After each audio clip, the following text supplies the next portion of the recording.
Ladies and gentlemen, it's your best friend, my son. I just sat down with one of my very good friends, Tom Ward. We had an extremely, I would say, honestly, educational, sentimental, and motivating conversation. So keep your eyes open. I love you.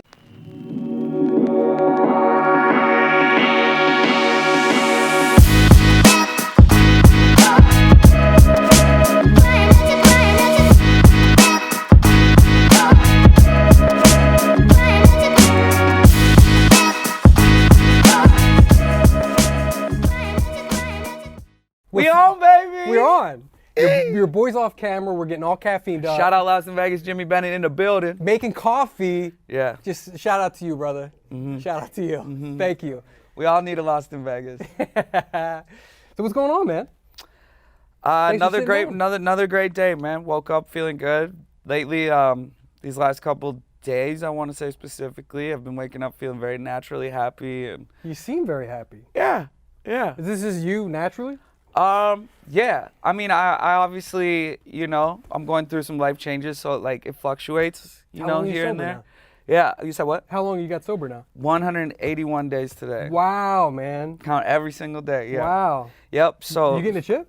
Yeah. I mean, I have. I got the 90-day one. Nice. And shit. So, yeah, things are going very well. Just try to like balance that, trying to keep my hands busy mostly, and like kind of maintain more of a quote unquote normal schedule, just as far as like making music during the daytime. Who would have thought?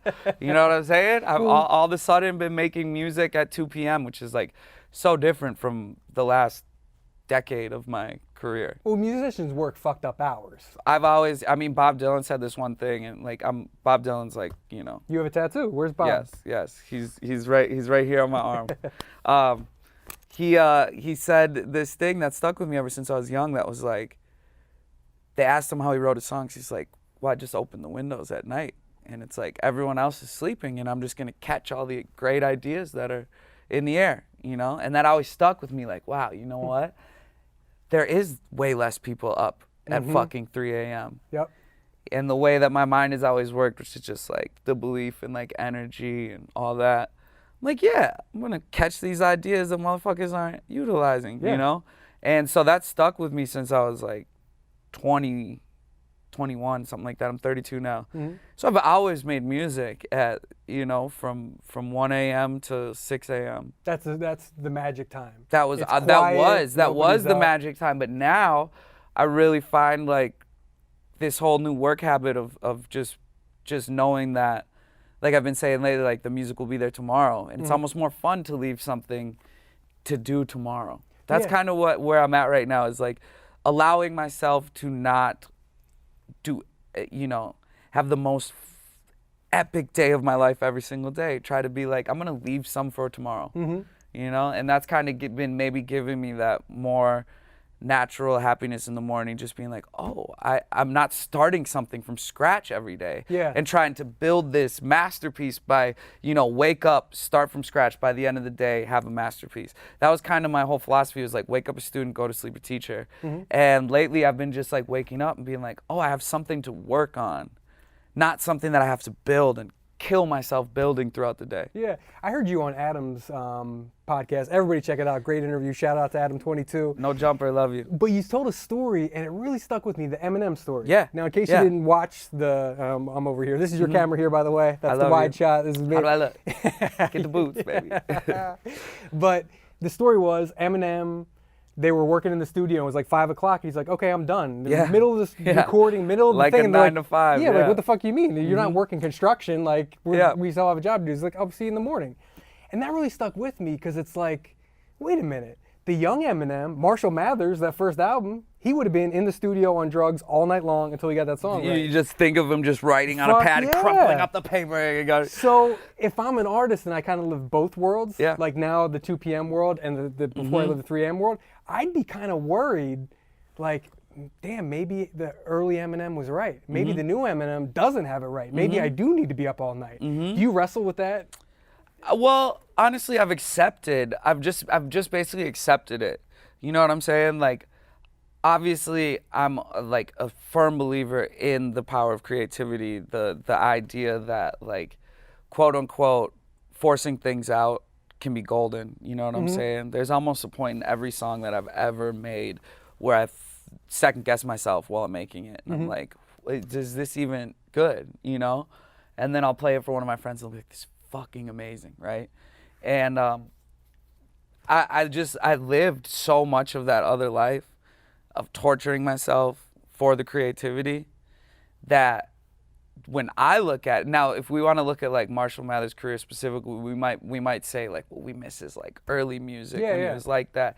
For me, I think it's been great because I'm been at a steady incline my entire career that I don't really have to have this like wrestling the idea of if I'm doing something that's gonna like hurt my career, because mine hasn't been this up and down where I've had to worry about like maintaining a certain level, right? It's been a blessing that pretty much every time I drop a project or go on tour, it's bigger than the last. You know what I'm saying?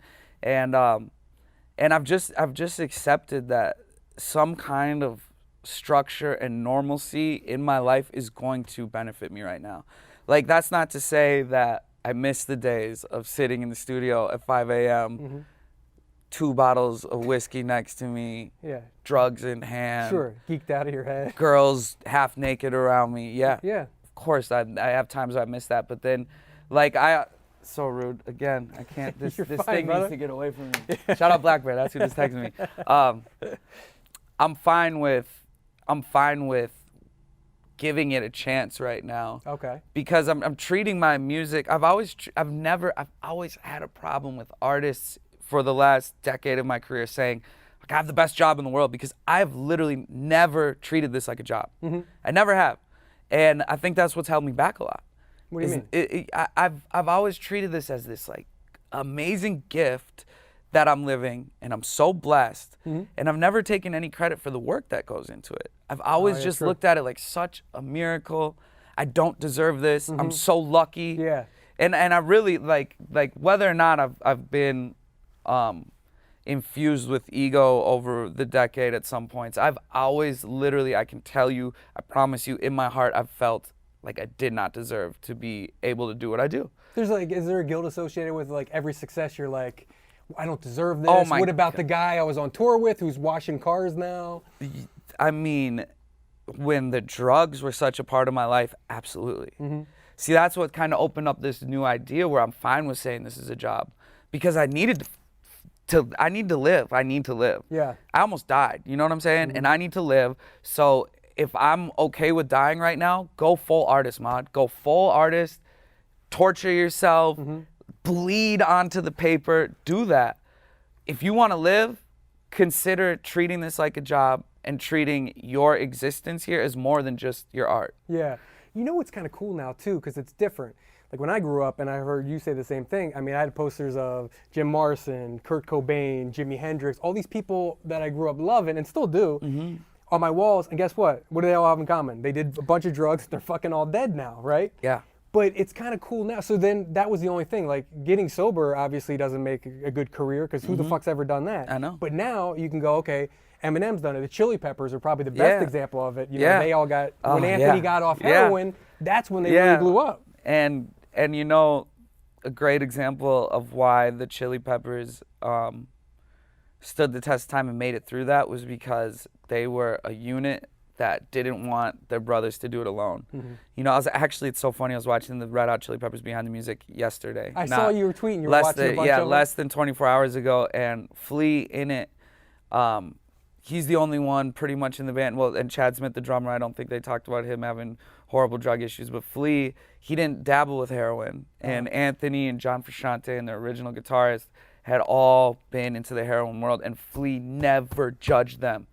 He literally was like, that's my brother, I'm gonna be there for him. And like, bro, that concept was never in my mind until I cleaned my life up 181 days ago. What concept? That you were like a team and a unit or something? Or what do you mean? Not doing it alone. Oh, yeah. Everything that I consisted of doing was this urge and dire need for independence and this is my movie, as I call it, and I'm the star, and it's all about me, and I can do it by myself. Well, you're a solo artist, right? Yeah. It is kind of all. And it's all so you. funny because the word alone, you know, if you break it down, it's all one. Basically says all one. And that's when my head flipped, was being like, you know what? Like, I don't want to do this alone. I need help. I need to give up a little bit of the control.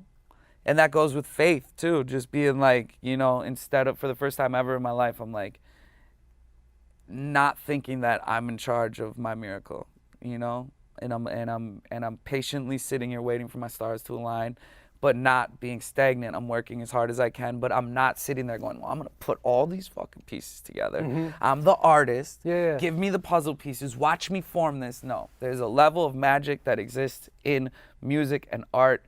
And my music, I feel like, has always been, like I said, I always feel like I've just been blessed with the ability to get this out.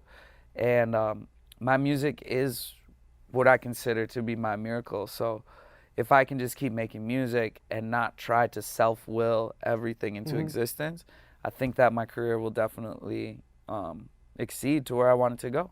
And you know, it's like, and you're 100% right. I've been sober for a while now. Yeah, and congratulations. Thank you, brother. And the whole thing too is without boring you with AA shit, but you know, self-will will ruin you, right? If you just try to wrestle everything out of life. But applying to music, it is kind of true, because every hit song, you know, story you heard, like, how did this guy write the song?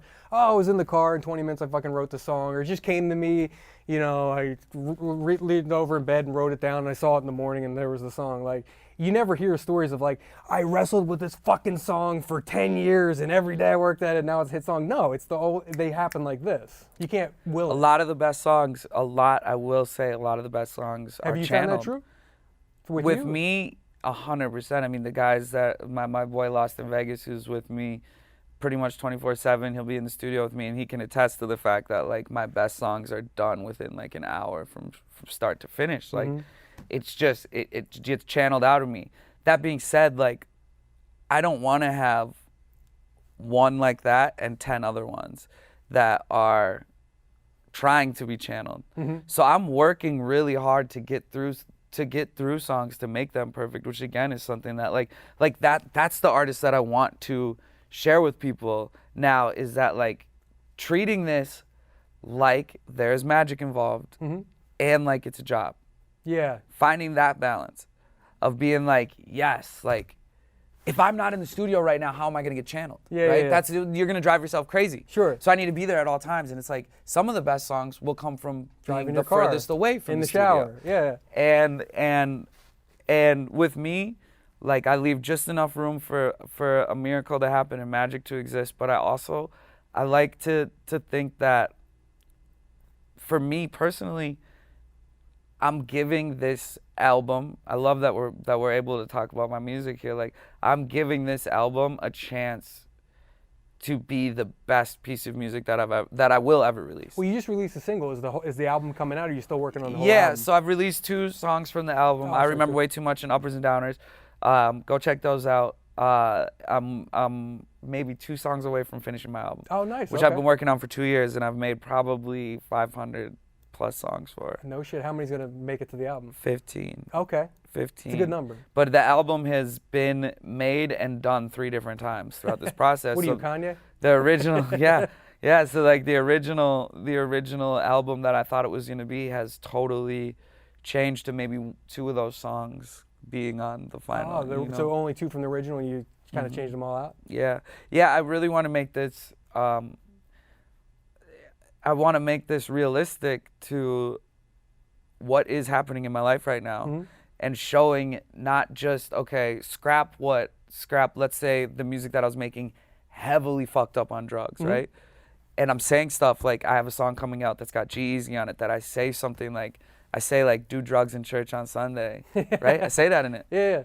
And I'm like, I'm not going to take that back. Yeah. I'm not going to take that back and go, well, I'm not doing drugs. Sure. And do I want to tell people go do drugs in church on Sunday? Well, that was me at the start of this album. Yeah. And you're going to see me at the end of this album.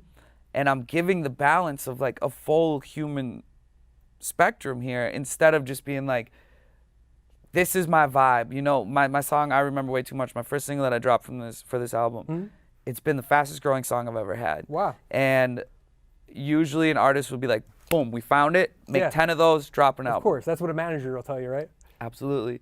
And that's what success will tell you to do. Yeah. You know? It worked, keep doing it. And but I want to make this my Remember Me Like This album. Whereas like I flirted with death. I did a lot of flirting with death to the point now that I've accepted. You ever OD? You said what? You ever OD? That's yeah, like, you know, I did in my own terms, of which I was like blessed. I obviously, when I had that, you know, I don't want to disrespect the overdose, what that is to everyone. It's a different thing. I blacked out. I, you know, did the drug, basically saw the light, you know, and I was blessed to come back. So in my eyes, did I OD? Yeah, I feel like I fucking died, man. I was there, and I did too much of a drug. And it's a tricky balance to not do too much of something and go from being fine to the line that you might fucking die. It's a very, very fine line. Yeah. And I've definitely crossed that line. So that being said, like, I want to be around, and I'm going to work my hardest to be around. But I'm not positive how long I'm going to be around. No one as none of us are. Sure. And one thing that, you know, why I love The Doors and Jim Morrison so much, and why I've had such a fucking great band, epic journey listening to their music, is that motherfucker was so apparent and open with talking about death. Oh yeah, that was his whole thing. Mod Sun only talked about life. Yeah. Right? But my idols, my influences, see, I found a way to take my favorite things from my idols and make How to Make a Mod Sun, you know. That was How to Make a Mod Sun, was to take the pieces of Bob Dylan that you love, take the pieces of The Doors. And I never got to talk about the one thing that has always interested me and been a familiar thing with everyone in this life, which is fucking death, you know? And on this album, like, I want to take you on a journey that shows you from a person who was so ecstatic with life that they forgot to care about it. To the point of the end of the album being like someone who, you know, showing a caterpillar to a butterfly. Yeah. You know? And that's my statement with this album. And that's what I've also never really had a narrative for an album, which my narrative is like, start this, come out to this, and show you that spectrum. That's cool. And you know, if anything, I would love to be able to offer you, you know, tears and smiles and the whole spectrum. Every album, every great album, takes you on a ride. Yeah. Right, where there's Fleetwood Mac and they're talking about divorce and you know, getting together. And I'm an artist that's able to, that's grateful that has been blessed enough to have the people that listen to me want me to take it there. They want me to take it to a moment where I can take you on a fucking journey, a movie, you know, and not just give you 10 I Remember Way Too Much. Sure. So take us on a journey, man. Let's go back to Minnesota. Yeah. You're a kid. What are you listening to? Like you mentioned Jim Morrison and Doors. Were you, but obviously you're into hip hop. Were you listening to what else? What were you listening to? I'll tell you how it started. So what it started was I was living on a farm. Okay. That's where I grew up, was on a farm with like 4 acres, and it was just me and my sister, my mom, my dad. Just like my mom and my dad were fucking hippies, motorcycle riding, crazy fucks. Yeah. And me and my sister would play all day. Like you know, one of the two things that my parents blessed me and my sister with was they weren't sheltering us. Okay. From, yo, go outside, we'll see you when the sun comes down. That's how my parents were. Yeah. Okay. Yep. You know, go do freedom of that. Second thing is my mom drilled into me and my sister, you are a natural. You are a natural. And whatever you do, every time I see you, you know, you go, you know, it snows and gets cold in Minnesota, so we'd have a pond and we'd go skating. Second I put out ice skates, my mom goes, you're fucking natural. And it stuck with me forever to be this idea that, like, I can do anything, I can accomplish anything, I can be good at anything. The first stuff I was listening to is... You're obviously into music at a young age, right? Oh, yeah. My dad is... See, there's no musical ability in my family, in my blood at all. Period. None. And but were they music fans? What were they listening to? My dad was nuts about music. What was and his it was the Allman Brothers. Oh, fuck yeah. It was the band. I love the band. The Last Waltz is like one of our Bibles. You know, the people who are watching this will have probably no idea. Directed by Martin Scorsese. Yes. One of the band was first such of its great- kind in musical documentaries done by Martin Scorsese. It was shot on Thanksgiving, I want to say 76 maybe. Yeah, probably right. Thanksgiving 76. A ton of guests. It was a concert that started at like 11 at night and went to like 6 a.m. Yeah. And they brought out, the band is known as, they're called the band because they're the greatest backing band in the history of rock and roll music. Bob Dylan's They were backing Bob band. Dylan's backing band. They started as, who were they called? Were they called? The Honkies. Yeah, or the. Was Or it they the worked with the Birds? guy, what's his name, in Canada. Yep. They worked for the blues guy. Yep. And People are going to have no idea what the fuck we're talking about. you want to know the best part of that film? What? So that band right there, why they did that concert, because that was their last show of all time. Yeah. Okay. And Robbie Robertson, the guitarist, one of the greatest, Great songwriter. fashion icon. He gets up after the last song, he walks to the mic, and he says, "Good night and goodbye." And they never step on stage together again. Yeah. Fuck. And they fought for the next 30 years for money. R.I.P. to all them that passed. Rick Danko, Levon Helm. Fuck it. Levon Helm. Is there a better singing drummer? I mean, people ever? don't know this. People don't know this stuff. So this is great. This is musical Do history people know for you this shit? people. Absolutely not. Absolutely not. Not that I'm aware of. But Let me but ask you this, what- right? Just to pause on the Yeah. band conversation. I could Yeah. talk to band with you all day, right? When I was a kid, I'm older than you, but it was like the kids I went to high school with, we listened to current hip hop and we listened to pop music and all that shit. But like even the cool girls in our class had a James Brown Greatest Hits in their CD case, right? Yeah. They had Parliament Funkadelic, the Yeah. best of the band. Do kids still listen to that old shit or not anymore? I'm Is it gonna still tell cool you. to- I'm gonna tell you personally. But in Minnesota, so after I left the farm, I went to the suburbs, and then no. I mean, there is no identity of that stuff. It's really just, and that's what it is, though. Some people aren't musical expeditionaries. Some people True. are absolutely want to fall onto the ground laughing at how amazing music is. Mm-hmm. I'm one of those people. Yeah, I'm with you. A part of me dies and is reborn by the time a song is done. Yeah. And that's just music for me, man. And some people are like that, and to the people that are like that, I like to be able to, the people that I have tattooed on my arms, the people that I always talk about, that is musical knowledge that I feel like people should know. And am I going to force them to know it? Absolutely not, because a lot of it's boring as shit if you're not. I'm in love with the people. I'm so into music that I would rather watch something on how on the person that made the music than the chords and the fucking shit. I'm into people. I'm obsessed. I'm actually overly obsessed with with identities and legacies and all that. And so I urge people to learn about this stuff, but I think it's something that comes to you. Like, I still haven't had my Beatles phase. You never had a Beatles phase? Oh, Still, no I'm shit. waiting. I'm still giving it Wow. time to enjoy music. Yeah. So like, I was raised. My dad was the type of motherfucker that was like, we pick sides. You either Beatles or Beatles fan Stones? or Dylan. Oh, shit, okay. Because Dylan was like the intellectual that got Yeah, him yeah. on to LSD. Then they do Sgt. Pepper's. Dylan's like this dude who's like kind of sitting in the background like, oh, put you motherfuckers on. And so it was like that's what we did. We kind of picked. And I grew up. Who'd your dad I grew pick? up Dylan. Okay. I grew up a mile away from Dylan's farm Oh, in Minnesota, right? Hibbing? in Corcoran. Oh, okay. So that's where Dylan was born. I don't even know if I can say that. That's where Dylan was born, was Hibbing though. But yeah, so I grew up down the street from him, and so it was always this mystical being, and I've actually got to witness Bob's mystical being in the flesh. Due to his grandson is an amazing musician by the name of Pablo Dylan. Okay. Who's actually going to be coming on my next tour for him. No with me. shit. Yeah. So shout out to the Dylan family. But Well, you saw Dylan, right? What's so interesting, could you imagine if Bob came up as an artist now? Because in the world of Instagram and YouTube and everything, the cool thing about Bob and Led Zeppelin and all those kind of mysterious people where they were mysterious. You didn't see him at the grocery store. You didn't see him at fucking Applebee's. well, right? they have a social media now, right? Yeah, like that was what was cool about him. You I didn't think see about these that all the fuckers. time. I'm like, would Bob I'm like, be am on? I trash because I fucking post a selfie, Bob Dylan? Like, I be asking Yeah. myself that. I don't know. I'm like, you would never, bro. You would fucking never. But then I'm like, maybe he nowadays, would. that's what I'm saying. Because look, grow his following. Look, like, the more mysterious you are, most of the time, the more you're watching what your mystery unfolds to other people.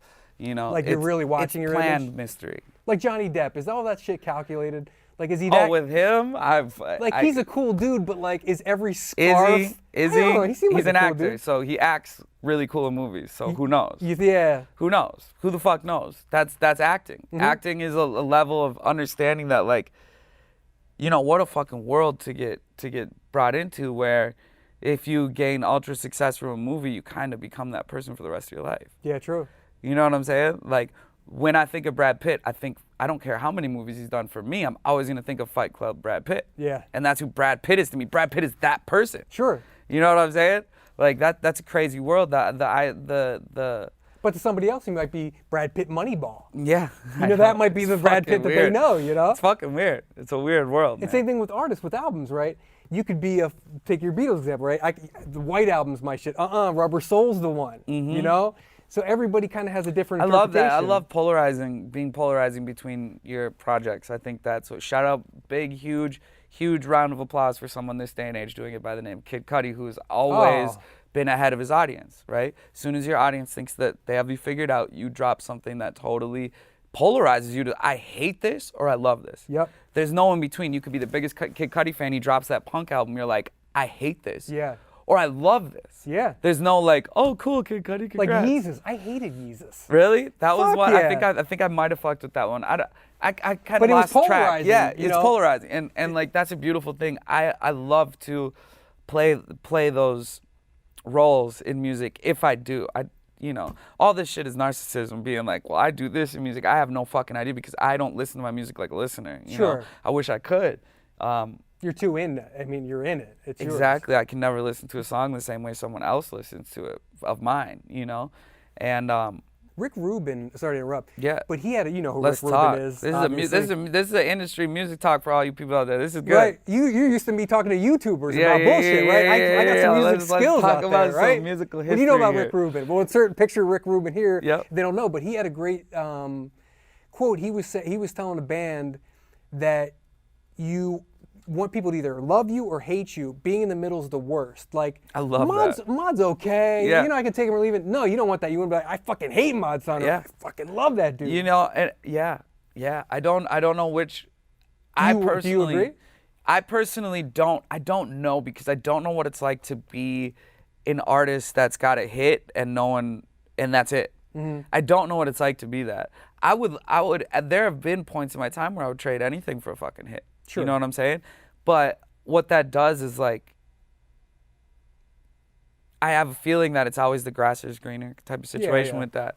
It's like as soon as an artist blows up, they're like, man, you know, I miss those days being in the basement. You know what I'm saying? Yeah. And then it's like when an artist is in the basement, they're like, fuck this. Yep. Get me Give me a hit. into an arena, motherfucker. Like, you know what I'm saying? So that's the funny thing about music. It's music in general is polarizing. It's like you want what you don't have. Once you have it, you don't want it. It kind of goes back and forth between that, which I'm trying to, again, narcissism at its finest. I'm trying to carve out kind of a new way to look at what an artist is right now, right? Which is like, I'm very proud to know that I believe it was Frank Ocean that there was an article about recently that he talked about the beauty of having a couple thousand real fucking fans as opposed to millions of people listening and not giving a fuck. Mm-hmm. There's such a beauty in knowing that as far as I'm concerned, how I see my future, how I've set up my future is that everything I've done will be way more important after I'm dead. Mm-hmm. I'm not going to be that guy that's like, you saved music, Mod Son, and be able to hear someone say that to me. Yeah. They'll be able to say that, please, after I'm gone. Yeah. And that's what my whole standpoint on this has been is like, I'm not really worried about the money in my pocket right now. Mm-hmm. I'm worried about 40 years down the line where my money is going to go to continue. You know, I want all my stuff to be here forever. Sure.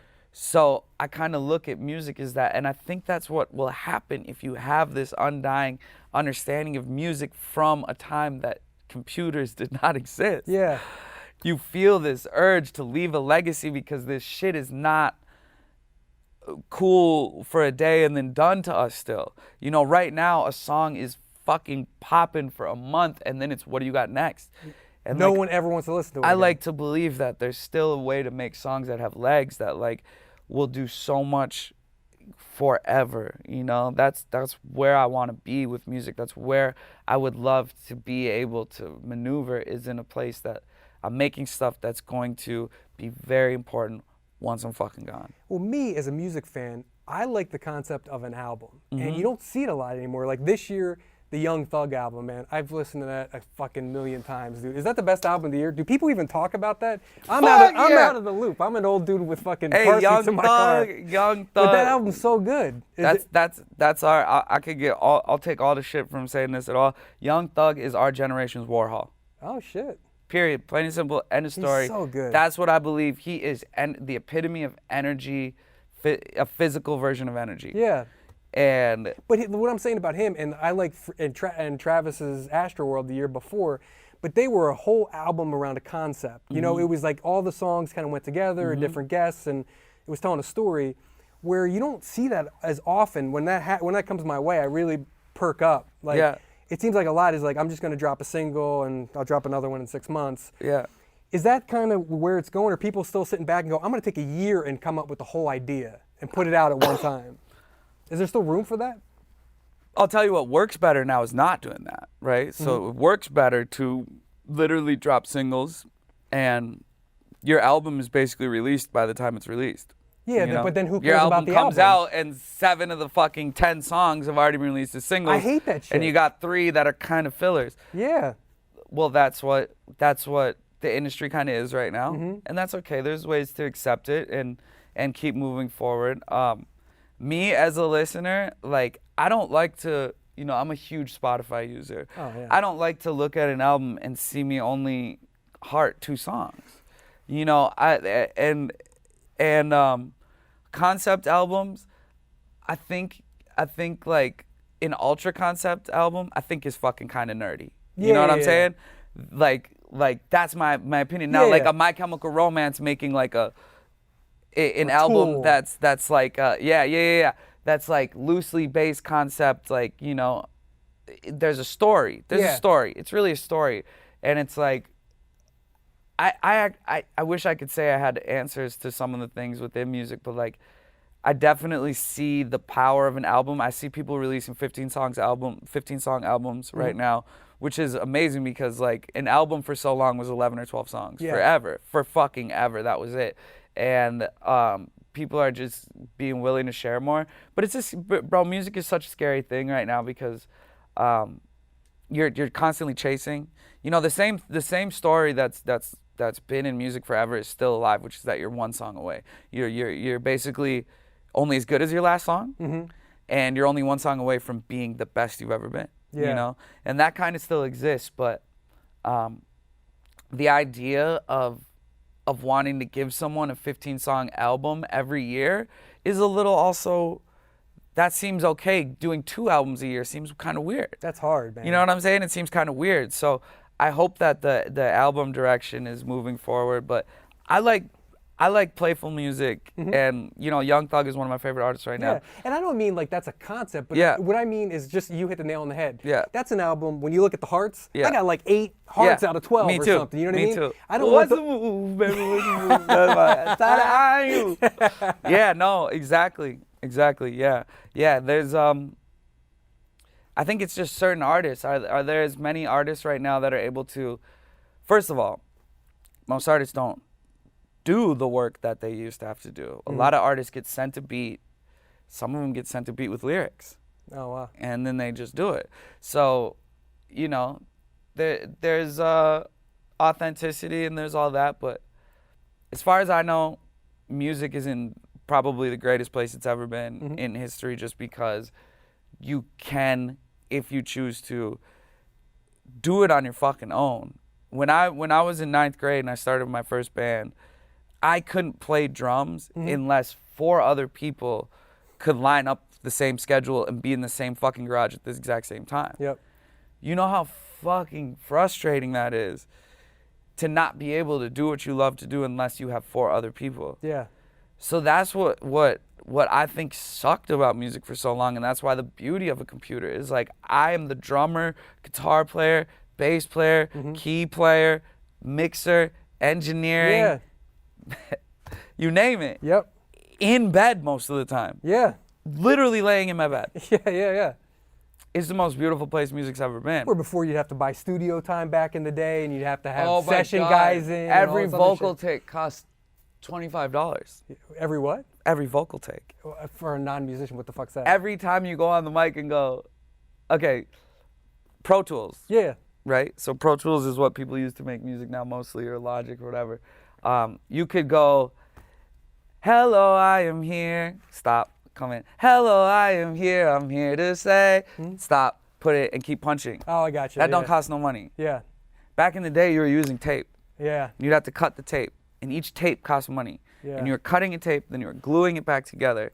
And if you didn't do the whole song perfect the first time, that's a waste of tape. So then you have to do a whole other thing. Then if you can only get half the song, then you're using 2 tapes. Yeah. And you're cutting them together. And all that costs money. Now, if fucking artists realize how lucky you are that every time you go up to that mic, it doesn't cost you $25. Just think about that. All you out there. Yeah. Be blessed when you make music on your fucking laptop. Yeah. You put your shit up on SoundCloud and you have an audience like that. If it works that way, be blessed. Be blessed, baby. Ride those waves and be blessed. Now, who else are you working with? You got the solo stuff going on. You're making music with other people too, right? Yeah, You're producing? all the time. Who are you working with? All the time. Well, we all know behind this camera, I think Tana. So I'm actually Tana. in the middle of making a really, really great song. Is she? I mean, Tana. I love Tana. I've interviewed her a couple times. Yeah. Is she like taking this seriously? Can she sing? Can she do Yeah. anything? Is she taking it seriously? I don't know, because she's like the hardest person in the world scheduling wise. Like Or getting a basically text back. if Tana's like, yo, I'm coming over, I'm like, hit me tomorrow. Like, if you do show up, I'm here. That is the Wake truth. me up, I'm here. Yeah. But so if she did go the next level, she juggles careers. So if she just went all in, she would be able to kill it. Does she have a special voice? Yes. Oh, no I wouldn't kidding. lie about that. She does have a special voice. It actually is wonderful if utilized right. We have this way of working together where it actually works. I can't imagine her going in and doing sessions with other people, really. I really can't wrap my mind around it, because I'm like, the way that I understand how you work works. So, yeah, I'm working on a great song for her right now. This kid that's in here, Jimmy Bennett, we actually made a song right before we came over here. Oh, nice. Shout out to Jimmy. Shout out to Jimmy. We'll put his Instagram and shit up yeah, here. Yeah, please do. That'd be amazing. Jimmy was a movie star for a very long time, and now he's a rock star. Well, listen, I got a question, too, before you move on from Tana. Yeah. And I don't want to get too, I'm not a tea guy or anything, but I asked her the same question. With the whole Bella and you and her and her boyfriend at the time, as a dude, I never understood it. And, and help me shine some light on this, right? And maybe I have it wrong, but so you're in a relationship with Bella. Yeah. She's in a relationship with whoever. Yeah. And they're hooking up. Yeah. But if I'm one of those dudes, I'm sitting at home. That's fucking bullshit. I want to be at the party with them too. And who's hooking up? Bella and Tana, right? No. And aren't the guys at home? They never were. Oh, what do you mean? It was never like that. It was me, Bella, and Tana. If there was any time spent together, it was like us three. As soon as Tana got a boyfriend, me and Bella were kind of on our own vibe. So that kind of stopped right there. That was, I guess, when it kind of like fizzled off, was when Tana like got in a relationship or whatever. Gotcha. Yeah, there was never like a I would have been like, fuck that. So that's what I always thought, is they're hooking up and the boyfriends are at home. I'm like, yeah, I'm not cool with that. Well, it was a perfectly played this is internet and this is real life situation. Yeah. You know what I'm saying? Sure. Both those girls, Bella, Tana, brilliant marketing people. I would love to do an interview and say like something nice about. I mainly only am like in a position to like talk shit about my ex stuff, but like Bella, amazing at marketing, brilliant entrepreneur, hard fucking worker, wakes up in the morning, goes to the meetings, does her fucking thing, like. Love to her for that, and I hope she's doing well. She's so young that she has plenty of time to have the most amazing career ever. So all love to her. Tana, again, brilliant marketing. Tana One of in the a best. position, Tana in a position where she is self-deprecating at its finest, and I applaud. That's like a Warhol thing. Not comparing Tana to Warhol. Yeah. Okay. Don't. I'm not overstepping here, but people that are willing to play like stupid. They'll play stupid. Yeah. Right? And laughing You'd all the way say, to the Andy bank. Warhol, why do you paint a banana? And he'd say, well, it's easy.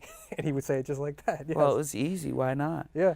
And you're like, shut the fuck up. Like, Yeah. you're so mad at, like, are you smarter than the rest of us? And the answer that's is how yes. that's how the answer is yes with Warhol. And that's my And that's with my, Tana too. Like yeah. in her profile, she says what? Not bad for a 5 with no talent. I love that. And like, I've always tried to get her to make that into a song. and I love that, right? Yeah. And that's, you know, and Yeah. she's laughing.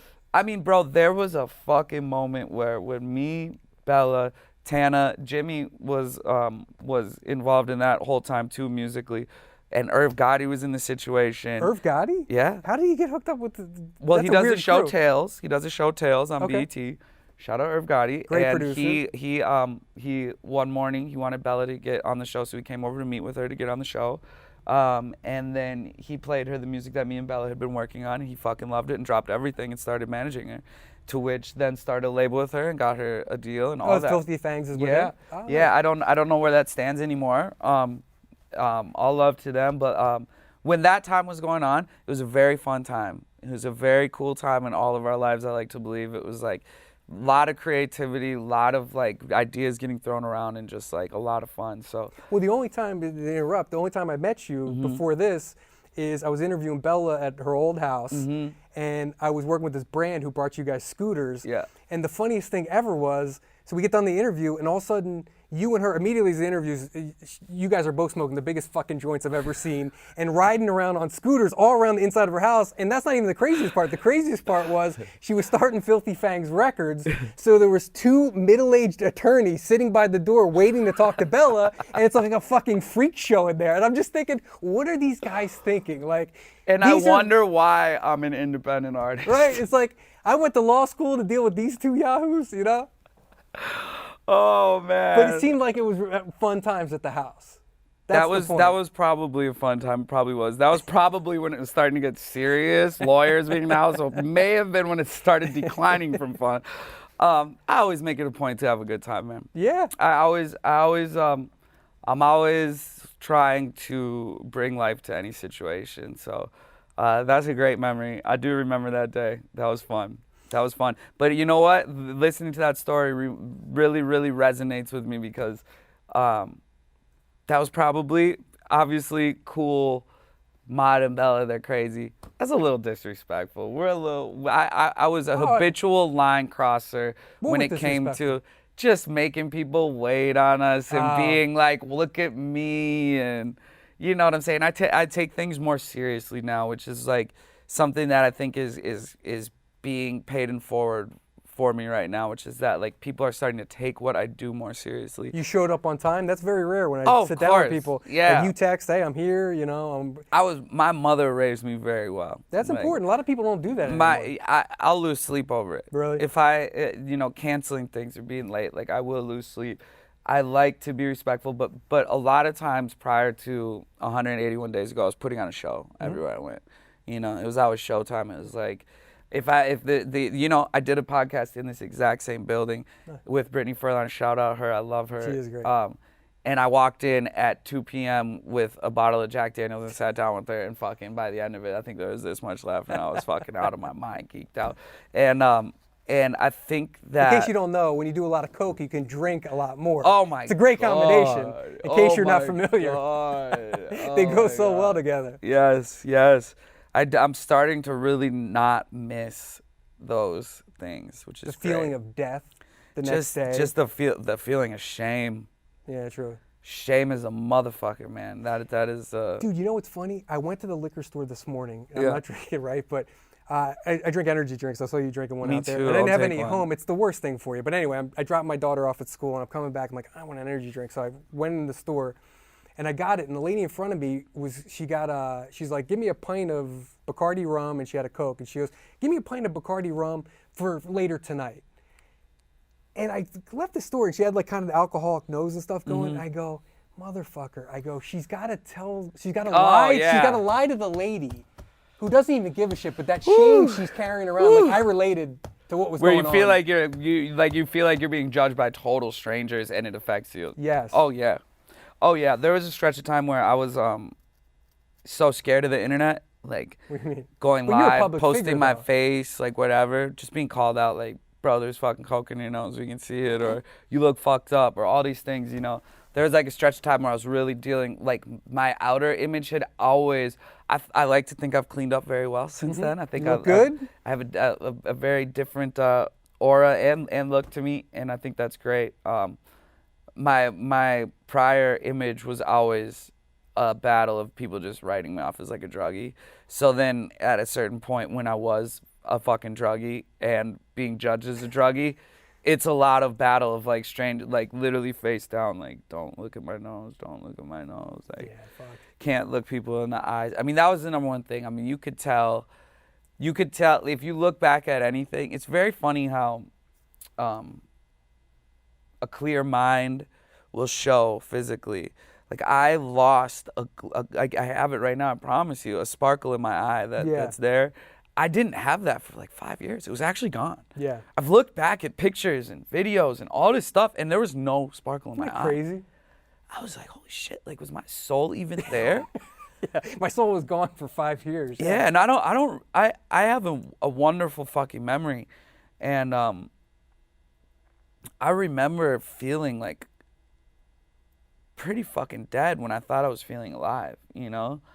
I remember like where I was feeling, where it's like right now I would be thinking about getting high. Yeah. When will this interview end? When can I go get fucking high? I mean, bro, it would be constant. I mean, anywhere I go, I had drugs on me, and I had, you know, someone with me that I'd be like, go into the bathroom for me and line one up and put it under like the soap thing. Yeah. You know, and I had a boss who used to do then that I'll for walk me. in and I had a mean, boss. He had a club and he had a black toilet because he Yeah. was a fucking cokehead, right? Yeah. And he would do that It's a too. sign. He would go in and do blow, and then he would say, "Hey Tommy," I was like a young kid at the time, and he'd say, "Oh, you know, underneath the candle, I got something for you," right? So I'd go under the candle, be 2 lines, you know, waiting for me. You know? Oh yeah. That's funny. You know what? I read because I look at I don't know if I love or hate the internet. It switches every single day. I have this fucking mental battle with it, but I do like to keep in check of comments and look at everything and all that. And I saw this one on the No Jumper interview there were a bunch of them that were like, man, this dude like lights up when he talks about drugs. You can tell he's like really an addict or like going to relapse or anything like that. And I just noticed it, like when we were talking about drugs, I get all like, Yeah, me too. I'm like, hey, he had the and you line know for what? me, You know what? Truth be told, like, fuck yeah, it does do something to me. And honestly, I get to look at a lot of those stories now where I was feeling shame and not feel shameful because I'm being honest about stuff. Yeah. If I was here now, and even if I had cleaned up and I hadn't been someone who's being open about this stuff, like, I would feel shame about it then and be like, not want to be open about it. But there's some kind of power that comes with like opening up and being vulnerable and putting yourself, is self-deprecating. Love self-deprecating. I love doing it. My sister does my PR. Shout out my sister. I like to mention her and everything. She says like, stop being so hard on yourself in all these fucking interviews you're doing. Stop being so hard on yourself. And I'm like, no. I'm like, I love you to death. But like, this is working for me. Yeah. It's really working for me to like let out all of this stuff, and in turn, yeah, man, my memories of those days of doing cocaine and shit, like I'm not that shameful of it anymore because I'm talking about it like this. So like I do get a kick out of talking about this shit and telling stories and being like, I used to be a fucking wild man. For real. And you know, I've toned down, like, bro, I don't leave the house that much. I'm working. I wake up in the morning and like I go and wake up my roommates actually, and I'm like, give them a hug, and I'm such a wholesome motherfucker right now that I miss being a crazy fucking monster. Sure. Fucking miss it, bro. Yeah. You know? No, I know. I miss being that person. So it is nice to talk about it, and lo and behold, again, the comments pointed out something true, and I love that. I love that about critiques and compliments. Which one are you gonna learn from? Mm-hmm. You know, and that's because listen, I'm boring as fuck now, right? I got 2 little kids, I got a wife, I got a job, you know. I'm up early and I go to bed early and those kind of things. But looking back, I kind of am, even though it got real dark, the drug and alcohol days, I'm glad I went through them because you learn a lot, right? Mm-hmm. Music and movies. Who knows more about music and movies than fucking drug addicts? Because you got a ton of fucking time on your hands, and you got time to watch that shit, to fucking hang out in record stores and shit. I love that you're aware of that. Right or wrong? Oh my God, it's so right. Like, and again, a great thing that I like to bring out is like that shit's not nerdy. It's not nerdy. Think so. It's not. And I was that dude that like was thinking it was nerdy. That whole fear of missing out shit, like, you know, Friday comes around and God damn it, my bones start shaking. You know?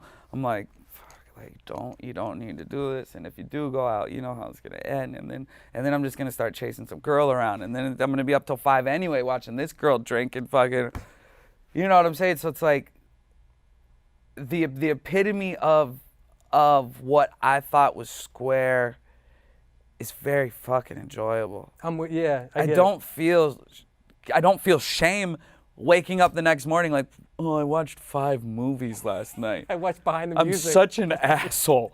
No, motherfucker, I don't feel like that. Now, had I fucking put a bunch of drugs up my nose, fucked a stranger that I've never met, and woke up and had to get her a fucking $300 Uber because she only takes black cars, I'm gonna feel a little fucking shame.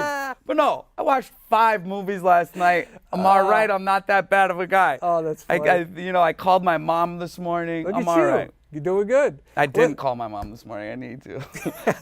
I literally have a to-do list tatted right here on my knee, and the first thing is call mom, and the number one thing I need to work on. I want to talk girls in a little bit, right? Talking about dating, but I have one more Bella question for you, right? Okay, yeah. And I know as long as we don't clickbait this one, so if she starts seeing too many Mod talks about Bella, she gonna fucking think, you thirsty fuck. I swear, this is just a part of my life. This is me, Tom Ward, asking this question, and it's really for you. Yeah. Because I heard her on Howard Stern, and I asked her the same question, right? You know, why'd you guys break up? And she said, because I went to Coachella and, you know, Mod said no, and that was it, right? And so when she said told the story on Howard bagged on you for about 10 minutes and what an asshole, he's lucky to be with you, he's a piece of shit, he's lucky to be dating you, all this stuff, right? What? Yes. Howard Stern, you piece of shit? Yes. Fuck you. Yes. So Howard Stern, and then when I asked her the same question. Meme that. No, I'm just kidding. Why I'm upset is because I'm such a big Howard Stern fan. Like, me too. And like, yo, I think I forced that girl to watch Private Parts telling her how amazing that fucking movie is. I love Howard. Anyways, let's proceed of how I'm a piece of shit. Right, so anyway, so I asked her the same question. She gave me the same answer, and I'm thinking the same thing. What a piece of shit, right? Yeah. Why did you really break up? You want to know why I'm not a piece of shit? Yes. Because if I told you the truth, it would affect her fucking career. Fair enough. Okay?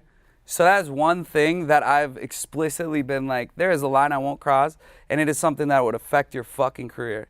I don't want to fuck with your career. I think you are amazing at what you do. I think you have a brilliant future ahead of you. Fuck whatever happened between you and Mod Son. That does not need to linger around for the rest of the time that people search your fucking name. You know, it was a respect thing. Now, on my end, what happened was a respect thing that my mother taught me very specifically. You never let this happen. If this does happen, you are in a toxic relationship and you need to be a man about it and get out. Okay? Because I've come from a family that's been tormented by the idea of what a relationship is. You know, my mom and my mother and father got divorced when I was 4 years old, and my mom did not date or see a person until I was, I think, 29 years old. Okay, she was that tormented by it. Things that can happen in a relationship, and I have a moral compass that I keep very close to me, that no matter how much I think love is worth something, I also think that dignity stands at a higher tier. Okay. You know, and that was a question of my personal dignity, and from there it unraveled. Like when we did break up, like I ended it. I said like we're done, and she kind of didn't take me seriously, which I don't blame her for. I was fucked up, you know, and I was like we're done, and at that point I was kind of fingers crossed hoping that it'd be a wake up call, and maybe, you know, okay, let's change these things, and it didn't serve as that at all. And then it just got mean, and, you know, it got taken into the media, which then becomes a battle who he said, she said. And like I said, like at a certain point, man, like, you know, there was a lot of things that I could have done to make that situation different than what it was, in both ways, better or worse, you know? And I chose to take the high road on something. And to this day, that's a question that's been asked to me over and over, is like, what really happened? And like, there's no level of mystique about this. I'm not trying to keep it from you guys. It's literally something that, like, I personally don't want that to have to affect her or anything, you know? So, like, you know, I pray for that girl. I really do. I pray for that girl. I have no idea if one day things would be cool. I have a feeling if we ever had a conversation in recent or in now time, or even in the years to come, that things would just be like all good. You know what I'm saying? But that being said, like, I'm older than her by a long shot, so I have a level of responsibility, plain and simple. I'm not a young kid. You've lived a life. I'm the adult here. Yeah. You know what I'm saying? And so I have to play that role as much as I'd love to be like, I'm fucking young, I'm an artist, let's do this, I'm as young. No. I have lived a life. You know what I'm saying? And I have to be the adult in this situation. Why just keep throwing gasoline on a fire, you know? So the truth will never be told unless she tells it. Fair you know enough, what I'm man. saying? I respect that. Yeah. Let me ask you this. So I will say this though, and to you too, Howard Stern, I'm not a fucking piece of shit, okay? I'm not an asshole. I'm actually a very wonderful person. The reason that you didn't hear about that or hear the true story is because I'm a very respectful person, raised by 2 women, proudly, and will look into your face and say, you call me a piece of shit, motherfucker, don't do that. now, Howard, I don't know if he used those exact words. I had so many people hitting me up about that, and I'm surprised I never listened to it, because so many people were like, bro, what the fuck? A lot of people are like, you're so lucky. See, I didn't hear the end that you said. I heard a lot of people say, you're so lucky to get out of that shit, bro. This sounded like fucked. Oh, Fuck shit. the interview. I heard people being like yeah. on my side, like, bro, this shit sounds crazy, but I did not know that he was going in on me. I'm gonna watch that, and I'm gonna fucking tweet that motherfucker. That was how I took it. And, No, I'm sure and it when was, I of asked course. when I asked her the same question, and I got the same answer, I thought that too. I go, fucking Mod is so stupid. Like, what a dumb thing to do. I'm so interested to fucking know. Yeah, what's so said, I'm glad you explained yourself. Yeah. And I wanted to give you a shot too, because that was kind of the impression. Is like, why would Mod do this? You're in a relationship. She goes to Coachella. Who gives a fuck? Like, that's it. You know. So, thank you for internet versus real life. Let's just put that to the test again. Internet versus real life. Whatever is right here, that's the truth. You can figure it out on your own. So let me ask you this. Move on from Bella. We talked enough. So now that you're sober, like when I got sober, I'd see people pour themselves into something. Like a lot of my friends became gambling nuts and fucking hung at the casino or played poker till 5 a.m. You know, other people got like, you know, obsessed with girls and just kind of went through girls at AA meetings, tried to go to meetings where they have the hottest chicks, and I was guilty of some of that too. What's life looking? What have you put yourself into? Have you been dating, or what's going on? No dating. I actually had to cut myself off, and what do you mean? I was right after I cleaned up, literally right after, I didn't even notice how quickly I was to jump into other hobbies, addictions. Yep. Like I dead ass thought I was going to be some like aquatic fish like lover. What? Went out, bought this fucking like crazy aquarium. No fish in it. No fish in it. You know what I'm saying? One great thing is I started working out. Oh, okay, nice. You know You look like you're in good shape. Yeah, one great thing I started working out. But yeah, I mean, I said it on the no jumper thing, and again, I don't want to take away other people's issues, right? So like in my eyes, like I went through right into like a sex addiction, right into it, which was just filling up all my time with girls. Yeah. You know all what I'm the saying? drama and all the juggling. And I put it right into a cycle, like a rotation, which is so awful. Like I thought I was like doing good right off the bat just because I cleaned up, but I realized that there were so many things that come with needing to be better that aren't just like you can't just blame the drug. Mm-hmm. You know, so like treating women better. Yeah. I can't just blame the drug. And especially now, because right after I was on drugs, I was still treating women like shit. Mm-hmm. Which is essentially just saying trust me, again, I was raised by 2 women. I don't treat women like shit like that, but I, you know, will juggle them and shit like that. And I was doing that, and I had to put a stop to that, and I had to like apologize to these girls and own up. I got addicted to sobriety for a minute. Just like, sober, I'm gonna be the best. I'm gonna be the best. I'm gonna go to this meeting and I'm gonna fucking this one and then this one and then this one. And if anyone's gonna be sober, I'm gonna be the best sober at it. Yeah, yeah. Fuck that, you know? Let me ask you this, because I go to meetings too, and I know hardcore AA people are like have a certain view of the world. You smoke weed. Yeah. Do they give you shit in there? I know some guys will. Not give me shit in there. To do the steps properly, Okay. you can't be on weed. Anything that's changing you from the neck up. Okay. Right? Yeah. You can't be, they break it down wonderfully to say, let's say you're going to apologize to this person that you've hurt. Mm-hmm. If you're high, even if you're smoking weed, does that apology mean the same to them as if you were completely not? Probably not. Probably not. Yeah. Especially if you've hurt them because of drinking or drugs or anything like that. They're still gonna be like, you pussy. Yeah. You're still fucked up. You're still fucked up. For me, like, am I afraid to say like the word sober, right? Like, I don't think you've heard me say like I'm sober. I think you've been hearing me say cleaned up. Clean, yeah, you're right. Because I'm trying really not hard to disrespect that community, plain and simple. Like, I don't want to disrespect that community, but at the same time, like, I'm giving these things a shot. You know, I want to start the steps. I haven't yet. Yeah. Because I'm still smoking weed. But I went over to Iceland with my family, and I didn't smoke weed for 20 days. And that was the first time I had done that since 14 years old. Yeah. You know? And it felt really good. It was awesome.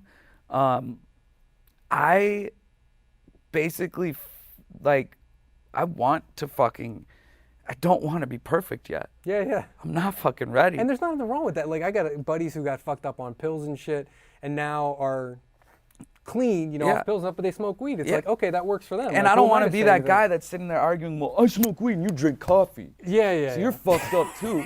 It's like, there's no exceptions to this, and I don't want to be an exception. That's why, like, as much as I want to say, like, listen, if an alcoholic stops drinking, they say they're sober. Yeah. It doesn't matter if they fucking take a fucking Xanax to go to sleep, they're still going to say them sober. Oh, you're right. And it's just something that comes with being addicted to drugs and alcohol. Because then it's like, oh, to be sober, you have to give both of them up. Yeah. And weed, even though we're in a time where it's not, it's a Section 1 drug. You know what I'm saying? And so I'm trying to not treat myself like an exception. Okay. I think that's awful. I think that's a horrible thing to do. I think it's also shitty to throw it in people's faces like this works for me, so I can do this. Yeah. I want to be respectful, and when I do the steps, I'm fucking scared as shit to do it because I'm gonna have to do it without weed. Yeah. But I need to do the steps, and so it's gonna be a challenge for me, and you also need time to do these things. You know, I'm about to go on a tour, and I can't. What's up with the tour? I'm going on tour in March to support my album. It'll be from March to April. Information here. Yeah, right here. Tour dates coming out this week. I don't know when this will be up, but 2 Thursdays from now. So tour dates are up now. Okay. Yeah, my album's gonna be coming up right before it, and yeah, listen, it could sound shitty to say like, putting the steps is on the back burner right now. That's okay. I'm open to saying it. Yeah. I don't want to be fucking perfect. I don't want to be a preacher. I don't want to be a poster child for like, see how bad drugs are. Yeah. I'm not that dude. No one's I'm trying not to. like. But at the same time, I'm not trying to sit here and be like, fuck everything I've done to get here. Yeah. Not at all. But I don't want people to look at me and think of me as holier than thou. Like, I don't believe in that shit. I also believe that like this conversation that I'm having with you will get to the right person at the right time. Timing is everything. And at this point in my life right now, the time that I have to focus on is literally juggling being clean and sober not to take away from it with the quotation mark, being clean and sober is me today. Yeah. I'm not carrying around 181 days with me. Yep. You know, I'm fucking doing it today. I'm rocking today. Yeah. I can fuck all this up at any second. Yep. And it's all in my control. That part's in my control. How I talk to you, that's in my control. How I let other people see me, that's in my control. Mm-hmm. What's not in my control is how this is all gonna pan out. I'm fucking proud of that. I'm excited about life because I'm not the one painting the masterpiece for me anymore. What are you excited about? What do you got coming up? Like, what are you most? You touring albums? Yeah, I mean, this is my first time dropping an album there in the moment. This is my first time going on tour there and in the moment. Who are you touring with? Me, just you, baby. Yeah. Oh shit. Yeah. I mean, I've been very fortunate to have an amazing support group where I've been able to headline tours for like 8 years. You know what I'm saying? Like, so my people are there for me, and they're so excited to see me now. I'm really blessed that this has been, again, I could fuck this all up, and this has been working out to a way that kind of feels like it's been working out to my advantage, where like people are actually more interested than me than ever, or more interested in my story, or want to follow along, or want to finally listen to the music. Mm-hmm. You know, there was so long where people like knew my face or my name and they wouldn't listen to the music. They just wouldn't. Let me ask you this too. So you're not dating, you've got too much stuff going on, right? But based on past experiences, Mm-hmm. right? Who do you get in a relationship with, right? Because you're famous, you're very active on social media too, right? But you've seen what happens when you have a kind of a public kind of relationship. Mm-hmm. Are you more guarded now and like, hey, I want to date a normal chick who's not trying to get followers or clout, you know, who works at fucking a normal job and, you know, isn't trying to get famous? Or are you going to go, well, this is the world I'm in, so I just got to date people I'm friends with who happen to be famous? Like, which way do you go? So due to my last relationship, like I can openly say, like I have huge trust issues, Sure. Huge trust barrier that like has pushed me away from a lot of things that could be great already since that relationship. I feel, I'm gonna be honest with you, and it's a little not the most exciting thing for me to say, but like since then, like I have continued to date people at a high level of whatever fame and celebrity, and there's actually like 2 girls that were like in that like fucking hurt me pretty bad. Like gave me a taste of my own medicine. Kind of played me. You know what I'm saying? Yeah. And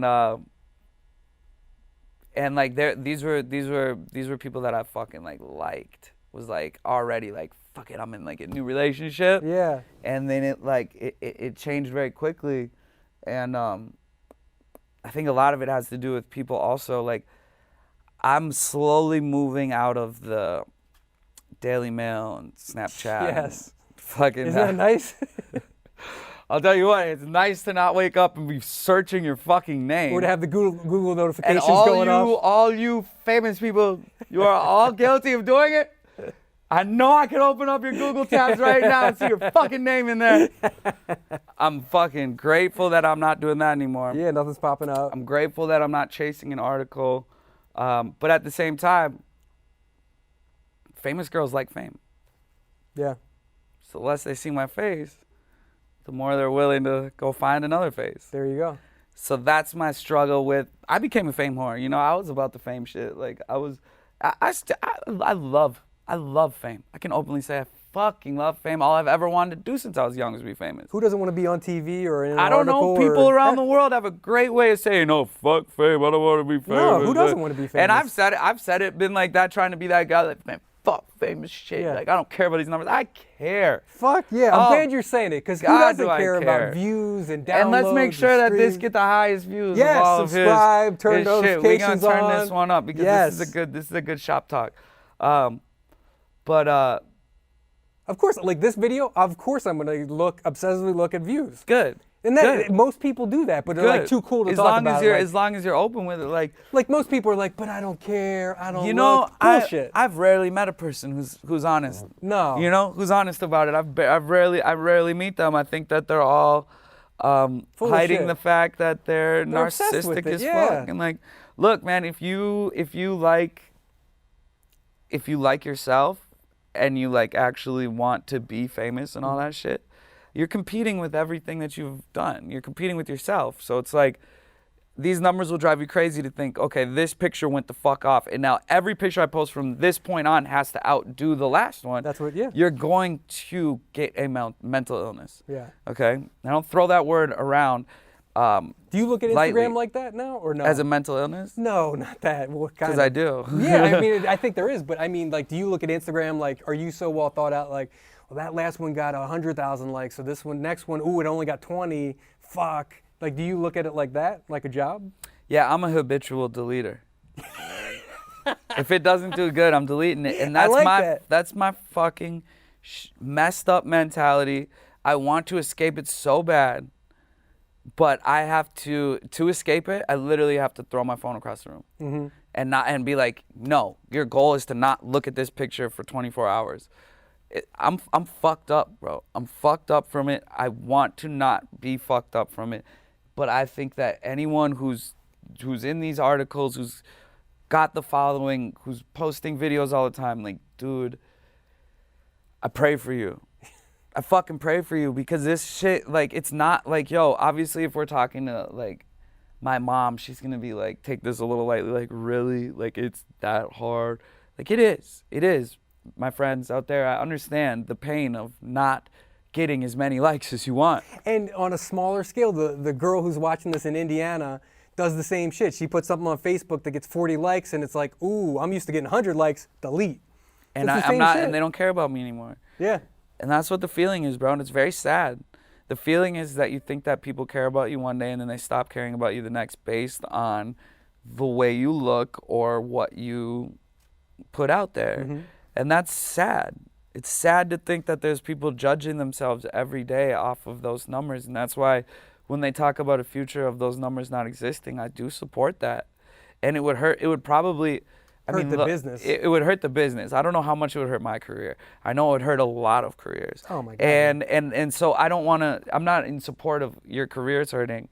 So it's a dangerous side to take, but I do know personally for me, like, those numbers fuck my head up, and I want to move away from that. But I also feel at the same time, if I stop posting or something, like, is everything going to stop? Go away? Is everything going to stop? Yeah. You know, does anyone know I dropped a song if I don't post about it?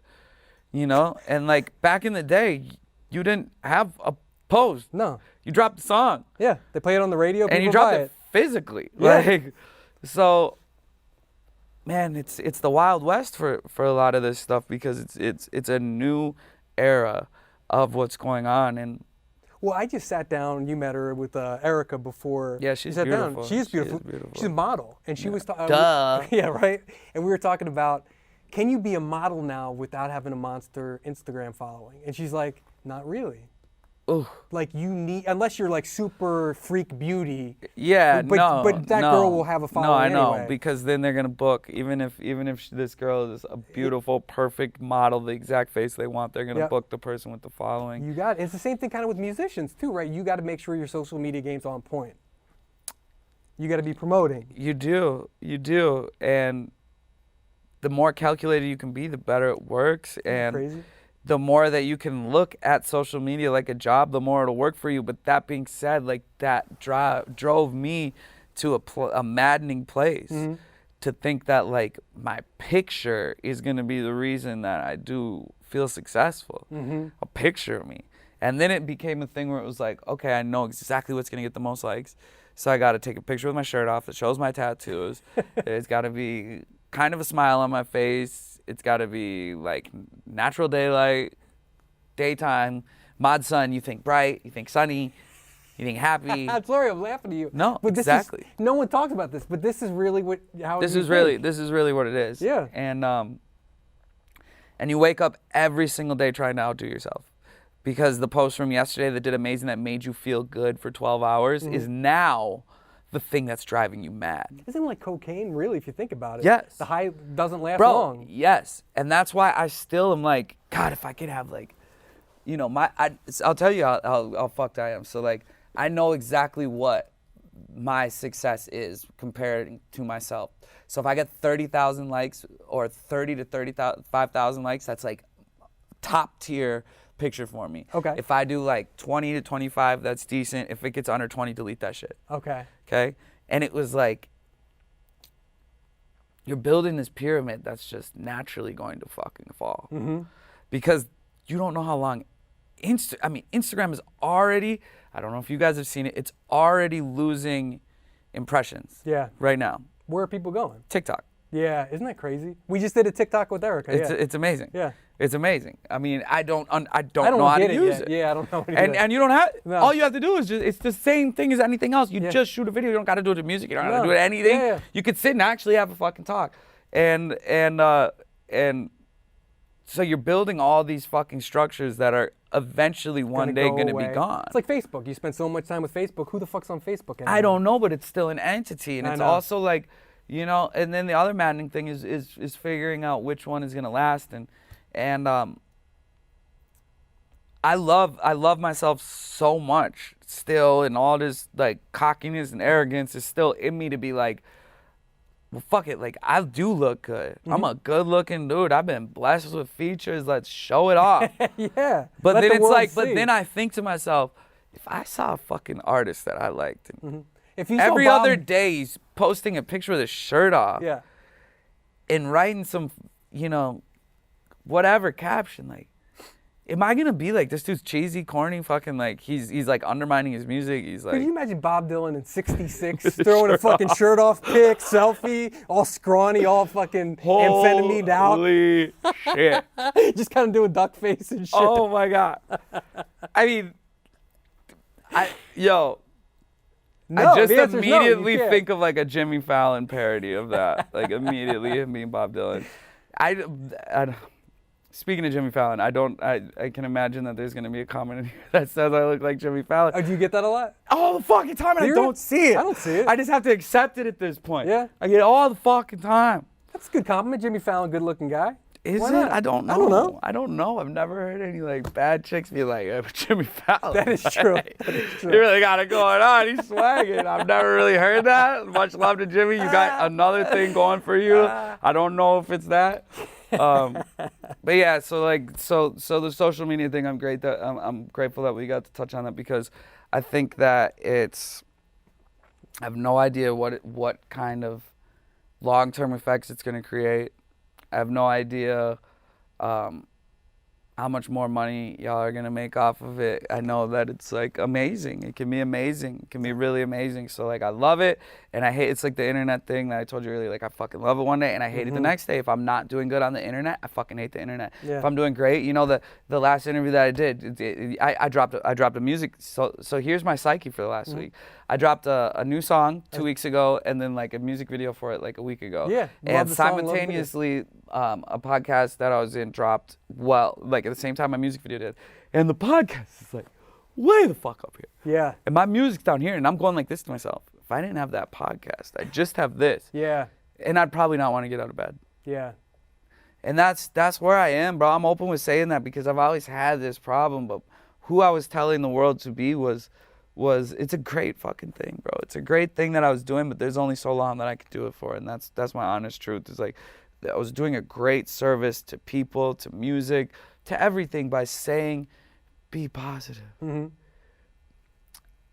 There was a time where a lot of that music wasn't even being made. There's a lot more positive music being made now, but at the beginning of when I was doing Mod Sun, and I was specifically in this to push the law of attraction, to push positivity, that I was doing a real favor.